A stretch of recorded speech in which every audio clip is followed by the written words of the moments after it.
ಎಲ್ಲರಿಗೂ ಶುಭೋದಯ. ವಿದ್ಯಾರ್ಥಿಗಳೇ, ಇಂದು ನಾವು 5ನೇ ತರಗತಿಯ ಪಠ್ಯಪುಸ್ತಕವಾದಂತಹ ತಿಳಿ ಕನ್ನಡ ಇದರಲ್ಲಿ ಪದ್ಯ 7 ಸಾರುತ್ತಿದೆ ಸೃಷ್ಟಿ ಎಂಬ ಪದ್ಯವನ್ನು ಗಮನಿಸೋಣ.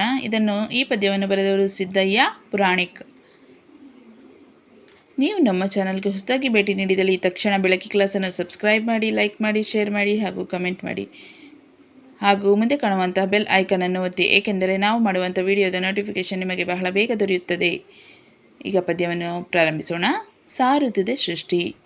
ಹಣ್ಣಿನಲ್ಲಿ, ಬೆಣ್ಣೆಯಲ್ಲಿ, ಕೆನೆ ಮೊಸರು ಹಾಲಿನಲ್ಲಿ, ಕಂದದಲ್ಲಿ, ಜೇನಿನಲ್ಲಿ, ರಸಗಬ್ಬು ಬಾಳೆಯಲ್ಲಿ, ಎಳನೀರು ಹೊಳೆನೀರು ಹಾಲ್ದನೆಯ ಕಾಳಿನಲ್ಲಿ, ಸಾರುತ್ತಿದೆ ಸೃಷ್ಟಿ ಇದು ಸವಿಯಾಗಿ ನಿಂದು, ಸವಿಯಾಗು ಸವಿಯಾಗು ಸವಿಯಾಗು ಎಂದು. ತಾರೆಯಲ್ಲಿ, ಚಂದ್ರನಲ್ಲಿ, ಸೂರ್ಯನಲ್ಲಿ, ರನ್ನದಲ್ಲಿ, ಕಂಚಿನಲ್ಲಿ, ಮಿಂಚಿನಲ್ಲಿ, ಮುತ್ತಿನಲ್ಲಿ, ಚಿನ್ನದಲ್ಲಿ, ಜ್ಯೋತಿಯಲ್ಲಿ, ನಯನದಲ್ಲಿ, ಉಷೆಯ ಹೊಂಬಣ್ಣದಲ್ಲಿ, ಸಾರುತ್ತಿದೆ ಸೃಷ್ಟಿ ಇದು ಛವಿಯಾಗಿ ನಿಂದು, ಛವಿಯಾಗು ಛವಿಯಾಗು ಛವಿಯಾಗು ಎಂದು.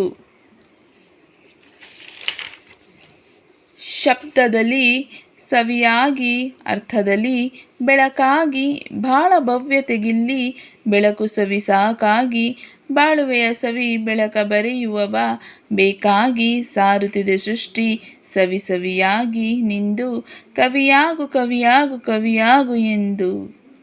ಈ ಪದ್ಯವನ್ನು ಸಿದ್ದಯ್ಯ ಪುರಾಣಿಕರವರು ಬರೆದಿದ್ದಾರೆ.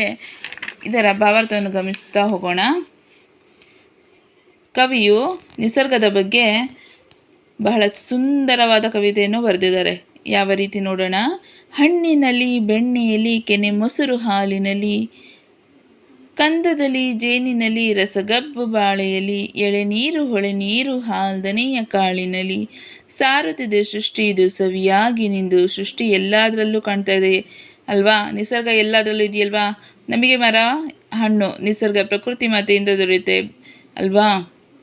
ಅದೇ ರೀತಿ ಬೆಣ್ಣೆಯಲ್ಲಿ, ಕೆನೆ ಮೊಸರು ಹಾಲಿನಲ್ಲಿ, ದನಕರುಗಳಿಗೂ ಮೇವನ್ನು ಯಾರು ಕೊಡ್ತಾರೆ? ನಿಸರ್ಗದಿಂದ ದೊರೆಯುತ್ತದೆ. ಅದು ನಮಗೇನು ಕೊಡ್ತದೆ?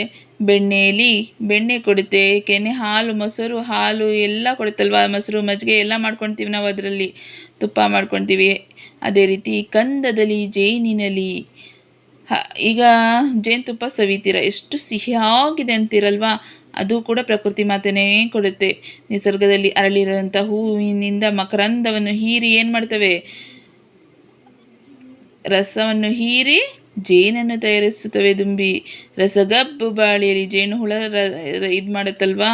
ಮಕರಂದವನ್ನು ಹೀರಿ ಜೇನನ್ನು ರೆಡಿ ಮಾಡುತ್ತೆ.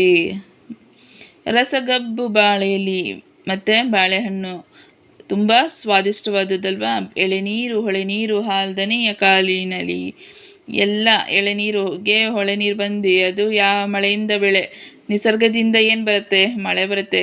ಕಾಡು ಚೆನ್ನಾಗಿದ್ರೆ ಏನು ಬರುತ್ತೆ? ಮಳೆ ಬರುತ್ತೆ, ಬೆಳೆ ಆಗುತ್ತೆ ಅಲ್ವಾ? ಅದೇ ರೀತಿ ಹೊಲ ಗದ್ದೆಯಲ್ಲಿ ಪೈರು ಎಲ್ಲ ಬೆಳೆಯುತ್ತೆ. ಹಾಲ್ದನೆಯ ಕಾಳಿನಲ್ಲಿ ಸಾರುತ್ತಿದೆ ಸೃಷ್ಟಿ ಇದು ಸವಿಯಾಗಿ ನಿಂದು, ಸವಿಯಾಗು ಸವಿಯಾಗು ಸವಿಯಾಗು ಎಂದು. ನೀನು ಚೆನ್ನಾಗಿರು ಅಂತೇಳಿ ಸೃಷ್ಟಿ ಹೇಳ್ತಾ ಇದೆ.